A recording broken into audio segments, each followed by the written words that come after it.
तो इससे पहले वाले वीडियो में हम समझ रहे थे स्ट्रीम्स एंड रिवर्स के बारे में। तो स्ट्रीम्स एंड रिवर्स क्या होती है, मैंने आपको बताया था, ये लोटिक वाटर इकोसिस्टम होती है। इसका मतलब ये होता है कि ये जो रिवर सिस्टम होती है ये कहीं ना कहीं आप देखेंगे स्टेबल नहीं रहती, इधर उधर घूमते रहती है। उसके बाद हम बात करते हैं कि स्ट्रीम की जो साइज होती है कंपैरेटिवली बहुत छोटी होती है, आप कह सकते हैं इसकी छोटी बहन होती है रिवर की।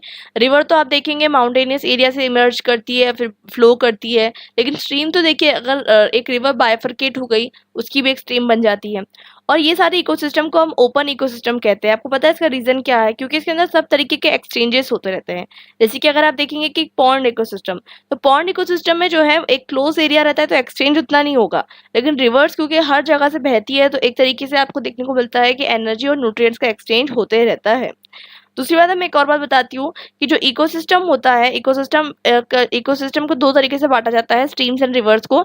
एक होता है हमारा रैपिड जोन, एक होता है हमारा पूल जोन। तो रैपिड जोन वो एरिया होता है जहाँ पर बहुत पानी फास्ट फास्ट बह रहा हो, ठीक है, वहाँ का खुद की बायोडाइवर्सिटी अलग होती है।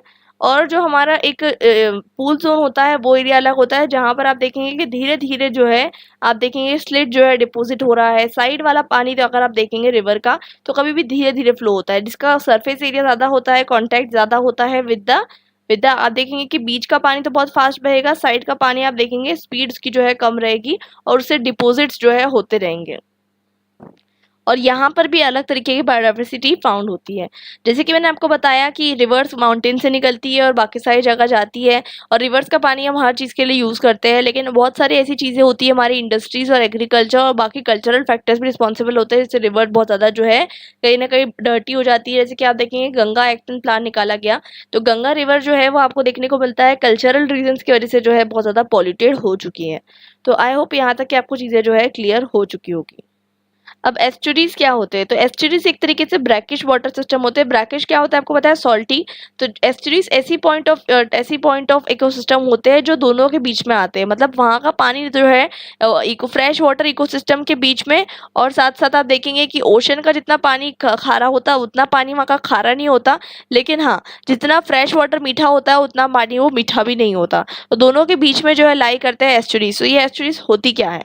ये एस्चुरीज जो है एक्चुअली में जब आपने देखा होगा कि रिवर्स जो है ये रिवर्स फ्लो कर रही है, एक पॉइंट है जब ये ओशन को मीट करेगी, तो ये जब पॉइंट ऑफ जब ये ओशन को मीट करती है तो हम इसे एस्चुरीज कहते हैं। तो ये जो पॉइंट है जब ये रिवर बहकर आ रही है, ठीक है, यहाँ से दूर से बहकर आ रही है और फिर यहाँ पर आकर जो है बहुत ज़्यादा कम हो चुकी है, और ये क्या करेगी, मिल जाएगी किसके अंदर, हमारे ओशन के अंदर। तो यहाँ पर ओशन का खारा पानी भी है और रिवर का मीठा पानी भी है, इसलिए आपको देखने को मिलता है ये ब्रैकिश होती है, और इसके अंदर दोनों तरीके की आपको चीज़ें जो है मिल जाएगी। इसमें फिशरीज भी आपको मिल जाएगी। दूसरी चीज़ ये है कि यहाँ पर आपको प्लैंकटन भी मिल जाएगा और डेरिटस बेस्ड फूड भी मिल जाएगा, दोनों तरीके की चीज़ें मिल जाएगी। अब बात करते हैं ओशन की। तो ओशन भी एक्वाटिक वाटर सिस्टम का पार्ट है, ऑफ कोर्स ब्रैकिश होता है। हमारे इंडिया के अंदर अगर हम बात करें तो हम साइड तीन तरीके से देखते हैं। एक दिखता है हमें अरेबियन सी, एक दिखता है बे ऑफ बंगाल, एक दिखता है इंडियन ओशन। जब आप इंडिया का मैप देखेंगे आपको तीन ओशन दिखेंगे। तो ये तीनों भी क्या होते हैं, मैरीन होते हैं। मैरीन इन द सेंस कि यहाँ पर आपको देखने को मिलता है कि एक तो बायोडाइवर्सिटी आपको बहुत ज़्यादा देखने को मिलेगी, बायोडाइवर्सिटी से रिच होते हैं। और आपको पता है कि अर्थ का पूरा 70% जो है पूरे अर्थ क्या है, पानी से भरी हुई है। लैंड एरिया कम है, पानी जो है वो ज़्यादा है। ओशंस में सबसे ज़्यादा इंपॉर्टेंट चीज़ ये होती है कि इसके अंदर इकोसिस्टम, मैंने आपको पहले बताया, इकोसिस्टम के अलावा इसमें बायोडाइवर्सिटी भी बहुत ज़्यादा होती है। और 5000 मीटर से भी नीचे जो है बहुत सारे एनिमल्स रहते हैं। जैसे कि आप देखेंगे शेल्स हो गया, कोरल रीफ्स हो गया, नीचे आप देखेंगे तो बहुत सारे आपको जो है बायोडाइवर्सिटी मिल जाएगी। इंटरेस्टिंगली जो है पूरे दुनिया के जितने भी ओशंस है एक दूसरे से कनेक्टेड है, आप सोच सकते हैं, लेकिन उसके बाद भी उनके सैलिनिटी जो है डिफर करती है। उनकी सैलिनिटी कितनी होती है ओशन की अगर हम बात करें तो बेसिकली 35 पार्ट्स पर 1000 पार्ट्स ऑफ वाटर। मतलब ये कि टोटल फ्रेश वाटर इकोसिस्टम में जो है कितना अगर हम देखेंगे फ्रेश वाटर इकोसिस्टम के अंदर सैलिनिटी कितनी होती है 0.5%, और इसके अंदर सैलिनिटी कितनी होती है 3.5%। अब ओशन के अंदर दो तरीके के फोर्सेस एग्जिस्ट करते हैं। एक होते हैं वेव, आपने कभी बीच बीच पे जाकर जो है देखा होगा, तो एक वेव्स आती है जिस तरीके से, ठीक है, ये वेव्स किस वजह से होती है, स्ट्रॉन्ग विंड्स की वजह से होती है। ये हॉरिजॉन्टल होती है कुछ इस तरीके से, आपने देखा होगा। और उसके बाद आपने देखा होगा टाइड्स आ रही है, टाइड्स में भी लोग सर्फिंग करते हैं, इस तरीके की टाइड्स होती है, ठीक है। तो ये किस वजह से होती है, ये होती है टाइड्स जो होती है अर्थ और मून और सन के बीच में जो ग्रेविटेशनल फोर्स होता है उसकी वजह से ये टाइड्स एग्जिस्ट करती है, आपको ये पता होगा। जब हम देखते हैं लो मून होता है तो टाइड्स जो है अलग तरीके से होती है, और जो हाई मून होता है तो टाइड्स जो है वो अलग तरीके से होती है। तो ये डिपेंड करता है कि किस तरीके का ग्रेविटेशनल फोर्स है बिटवीन मून, अर्थ एंड सन। ठीक है, तो ये डिपेंड करता है उस पे। तो टाइड्स किस तरीके की होती है, वर्टिकल होती है, और जो हमारी वेव्स कैसी होती है, हॉरिजॉन्टल होती है। तो ये दोनों जो है दोनों तरीके का मतलब दोनों तरीके का मोशन आपको जो है दिख जाएगा ओशन के अंदर। इसमें आपको डिफरेंट तरीके के जो है आपको इकोसिस्टम देखने को मिल जाएंगे, और बहुत सारे तरीके के ऑर्गेनिजम्स जो भी आपको देखने को मिल जाएंगे। अब इसके अंदर हम डिफरेंट तरीके की कम्युनिटीज के बारे में पढ़ाई करें तो ये होता है, एक होता है लिटोरल कम्युनिटीज। लिटोरल कम्युनिटीज जो है अगर आप देखेंगे जाएंगे तो क्रैब्स आपको दिखेंगे, प्रॉन्स, तो ये कोस्टल बेल्ट्स में आपको ज़्यादातर दिखेंगे, और ये जो है कंटिन्यूसली अफेक्टेड होते हैं बाय वेव्स एंड टाइड्स। जैसे कि अगर आप जाते हैं बीच पे तो कभी कभी आपको ये दिख सकते हैं, क्योंकि ये कोस्टल एरियाज में रहते हैं। इसमें आपको मिल जाएगा oysters, branches, limpet and kelp. उसके बाद बात करते हैं कोरल रीफ कम्युनिटीज। तो कोरल रीफ कम्युनिटीज क्या होती है, तो बहुत इंटरेस्टिंग होती है ये कम्युनिटीज़। ये ऐसी कम्युनिटीज़ होती है जिनके पास आपका खुद का जो है शेल लेकर वो लोग घूमते हैं, आप देखेंगे। इसके अंदर जो है आपको देखने को मिलता है कि जो है एक तरीके से कैल्शियम कार्बोनेट का स्ट्रक्चर वो लोग लेके घूमते हैं। आप इसमें स्नेल्स को देख लीजिए, वो ऊपर जो है अपने ऊपर लेके घूमता है। क्रैब को आप देख लीजिए, ठीक है, मॉलस्कस और स्पॉन्जेस। तो इस तरीके की जो है कम्युनिटीज़, इस तरीके के एनिमल्स जो है कैल्शियम कार्बोनेट का स्ट्रक्चर लेके घूमते हैं, और ये लोग सिम्बायोटिक रिलेशनशिप में रहते हैं। बहुत इंटरेस्टिंग चीज़ ये है कि ये लोग जो है सिम्बायोटिक रिलेशनशिप में रहते हैं। इसका कहने का मतलब ये है कि ये एल्गी आपको पता है ना, एल्गी को ये न्यूट्रिएंट्स देते हैं, और उसके बदले में एल्गी इनके लिए खाना बनाती है। आप सोच सकते हैं, तो इस तरीके का इनका सिम्बायोटिक जो है रिलेशनशिप होता है। स्पेशली आपको वार्म वाटर्स और ट्रॉपिकल एंड सब ट्रॉपिकल ओशंस में मिलेंगे। इंडिया में आपको ये कहाँ पर मिलेगा, इंडिया में आपको गल्फ ऑफ कच्छ में मिल जाएगा, आपको पता है। अंडमान एंड निकोबार आइलैंड्स में आप जाएंगे तो वहाँ पर इस तरीके की चीज़ें आपको दिख जाएगी। लक्षद्वीप आइलैंड्स में आपको मिल जाएगा, gulf of Mannar near Sri Lanka. उसके अलावा वर्ल्ड का लार्जेस्ट कोरल रीफ की अगर आप बात करें तो ये आपको मिल जाएगा ऑस्ट्रेलिया के अंदर, ग्रेट बैरियर रीफ करके। अब अगर हम डिवाइड करें डिफरेंट पार्ट्स में एक पर्टिकुलर पूरी तरीके से अगर हम डिवाइड करें पूरे के पूरे ओशन को, तो एक तो मैंने आपको बताया कि एक होता है ऊपर वाला जो एरिया है लिटोरल जोन है। उसके बाद नीचे जो मतलब सबसे ज़्यादा ऊपर वाला जो जोन है जो कोस्टल एरियाज है, उसके बाद आता है कॉन्टिनेंटल शेल्फ। ठीक है, कुछ इस तरीके से अगर मैं डेप्थ थ्रू जाऊँ तो कॉन्टिनेंटल शेल्फ आपको इस तरीके से मिल जाएगा। तो यहाँ पर आपको देखने को मिलता है धीरे धीरे यहाँ पर जो है डिफरेंट तरीके की फिशेज और जो है डिफरेंट तरीके के ऑर्गेनिजम्स जो है एग्जिस्ट करते हैं। ये डिपेंड करता है कि कितना हम नीचे जा रहे हैं। यहाँ पर से हम क्या कहते हैं, बेंथोस कम्युनिटीज कहते हैं। फिर होता है मेराइन सरफेस पेलाजिक कम्युनिटीज। तो इसमें आप देखने को मिलता है आपको कि दोनों तरीके के एनिमल्स आपको मिल जाएंगे, देखने को मिलता है। मैं आपको बताती हूँ। तो यहाँ पर मतलब थोड़ा सा कॉन्टिनेंटल शेल्फ से नीचे जब आएंगे आप, ठीक है, तो कॉन्टिनेंटल शेल्फ के नीचे जो वाला जो एरिया है आपको वहाँ पर जो है मेराइन सरफेस मिलेगा। इसमें आप दो तरीके से इसको बांट सकते हैं। इसको पहली बात तो इन एनिमल्स को क्या कहा जाता है, पेलाजिक कम्युनिटीज का नाम रखा गया है अलग अलग, और कुछ नहीं। तो इसमें पेलाजिक कम्युनिटीज में आपको दो तरीके के एनिमल्स दिखेंगे। एक होते हैं फाइटोप्लैंक्टन्स। तो ये लोग क्या करते हैं आपको पता है, इन लोग को सनलाइट थोड़ी सी चाहिए रहती है, तो थोड़ा सा ऊपर रहते हैं। और दूसरे जो कम्युनिटीज होती है जैसे कि जू प्लैंकटन वगैरह, इन लोगों को नहीं चाहिए रहती। तो ये लोग जो है डीप एरियाज में रहते हैं, और ज़्यादा जो है डीप एरियाज में रहते हैं। तो मतलब ये जो पेलाजिक कम्युनिटीज है इसको आप दो पार्ट में बांट सकते हैं, एक सरफेस पेलाजिक कम्युनिटीज और एक deep pelagic communities. I hope आपको क्लियर है। ये जो डीप नीचे रहते हैं इनको सनलाइट की जरूरत नहीं, क्योंकि इनको खाना नहीं बनाना है, ठीक है। ये लोग हेटरोट्रॉफ्स होते हैं और ये लोग दूसरे पे डिपेंड होते हैं अपने खाने के लिए, तो इनको सनलाइट की जरूरत नहीं है। अब हम बात करते हैं कि डीप ओशन बेंथोस कम्युनिटीज। तो सिर्फ ये नाम रखा गया है कम्युनिटीज का, आप कंफ्यूज मत होना। अलग अलग नाम रखा गया है, जैसे बेंथोस कम्युनिटीज, पेलाजिक कम्युनिटीज। उसके ऊपर भी आपको देखने को मिलता है benthos communities of continental shelf. उसके बाद आपको ऊपर देखने को मिलता है coral reef communities, littoral communities. तो इस तरीके की डिफरेंट कम्युनिटीज एक्सिस्ट करती है एक ओशन इकोसिस्टम के अंदर। तो हम वही वाली जो है सारे कम्युनिटीज के बारे में स्टडी कर रहे हैं। तो ये जो डीप ओपन बेंथोस कम्युनिटीज होती है, ये जो है बेसिकली जो है कॉन्टिनेंटल शेल्फ की जो बाउंड्री होती है उससे लेकर डीप ओशन तक के एग्जिस्ट करते हैं। यहाँ पर लाइट बिल्कुल नहीं पहुँचती है।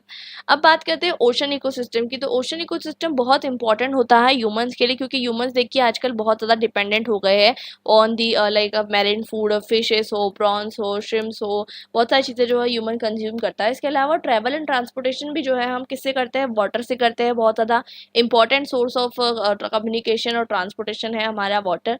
उसके बाद हम बात करते हैं कि हम जो है ओशन को भी जो है बहुत ज़्यादा नुकसान पहुंचा रहे हैं। इंडस्ट्रियल हम जो है उस पर क्या कहते हैं, कहीं ना कहीं वेस्ट जो है डंप आउट कर देते हैं। तो इस सब चीज़ों से जो है आपको देखने को मिलता है कि मैरिन लाइफ जो है डेंजर में आते जा रही है।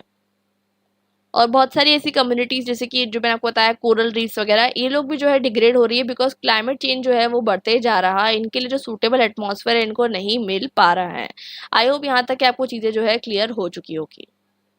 उसके बाद बात करने वाले हमारा जो नेक्स्ट टॉपिक होने वाला है वो है इकोसिस्टम सर्विसेज। तो हमारे पास इकोसिस्टम द्वारा बहुत सारी चीज़ें ऐसी है जो हमें प्रोवाइड की जाती है और हम कह सकते हैं कि हमें सर्विस वो प्रोवाइड करता है, वो भी फ्री ऑफ कॉस्ट। ठीक है, हमें ना केवल जो है ऑफकोर्स ही बात है कि इकोसिस्टम जो है फूड प्रोवाइड करता है, बहुत सारी चीज़ें प्रोवाइड करता है, बट अपार्ट फ्रॉम इट हम देखेंगे कि इकोसिस्टम हमें बहुत सारे तरीके की सर्विसेज प्रोवाइड करता है। तो हम डिवाइड कर सकते हैं उसको डिफरेंट तरीके की कैटेगरीज में, बेसिकली 4 कैटेगरीज में हम डिवाइड करते हैं। एक होती है प्रोविजनिंग सर्विसेज। प्रोविजनिंग सर्विसेज मतलब हमें जो है खाने मतलब नेचर से बहुत सारी सर्विसेज मिलती है, जैसे कि हम देखेंगे fruits, vegetable, crops, Honey, fish, marine food, ये सब तो हमें मिलता ही है जो हम हमारी चीज़ों में इस्तेमाल करते हैं रोज़ के टाइम पे, फर्नीचर बनाने में, कंस्ट्रक्शन करने में, खाने पीने में।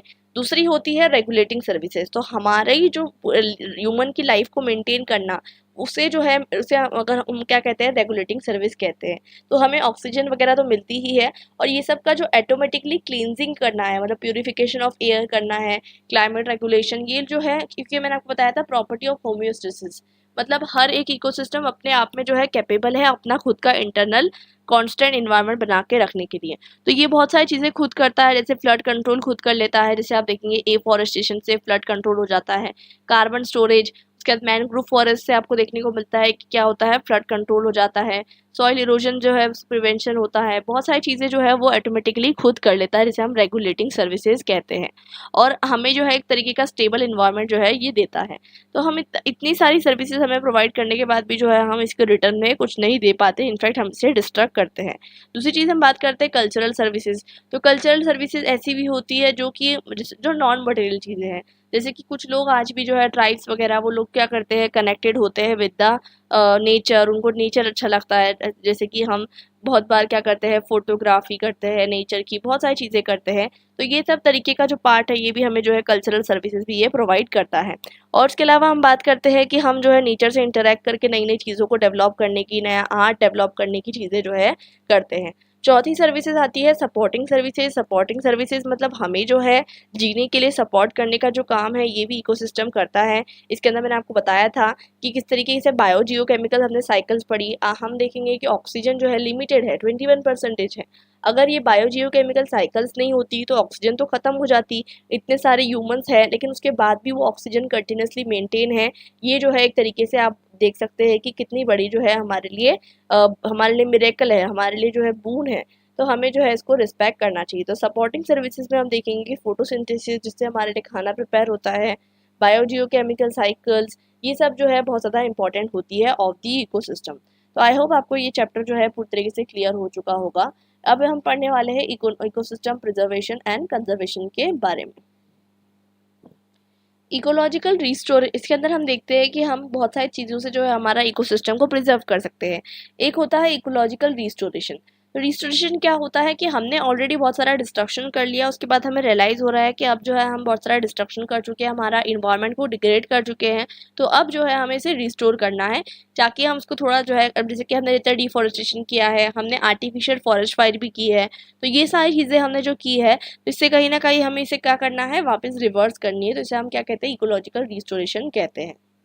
तो इसमें हम बहुत सारे नए तरीके लाते हैं, जैसे कि हम देखते हैं कि कार्बन डाइऑक्साइड सीक्वेस्ट्रेशन के प्लांट्स आप देखेंगे आजकल आपको मिलते हैं, जिसमें कार्बन डाइऑक्साइड को जो है कलेक्ट कर लिया जाता है। दूसरी चीज़ आपको मिलती है कि एयर के प्यूरिफिकेशन प्लांट्स, पानी को हम फिल्टर करते हैं, ये सब चीज़ें जो है हम कर रहे हैं।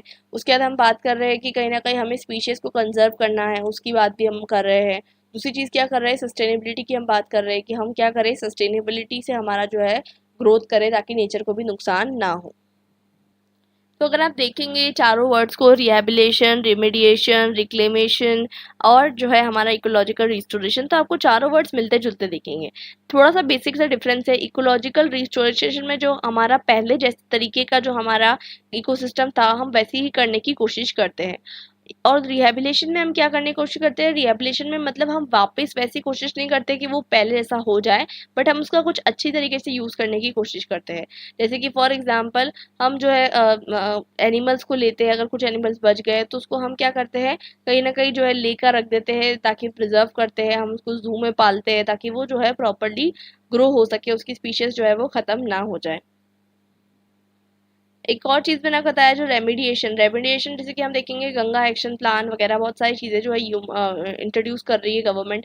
तो इसमें क्या करते हैं कि कुछ मेथड्स को यूज़ करके जो हमने नुकसान पहुंचाया है उसको ठीक करते हैं। जैसे कि हमने जो है बहुत सारे केमिकल कंटेमिनेंट्स जो है उसमें ऐड कर दिए तो उसको हम क्लीन करने की कोशिश करते हैं। रिक्लेमेशन क्या होता है, रिक्लेमेशन क्या होता है कि एक लैंड है वो डैमेज हो चुका है, अब हमें इसकी वापस जो है जो प्रोसेस थी उसको रिस्टोर करना है।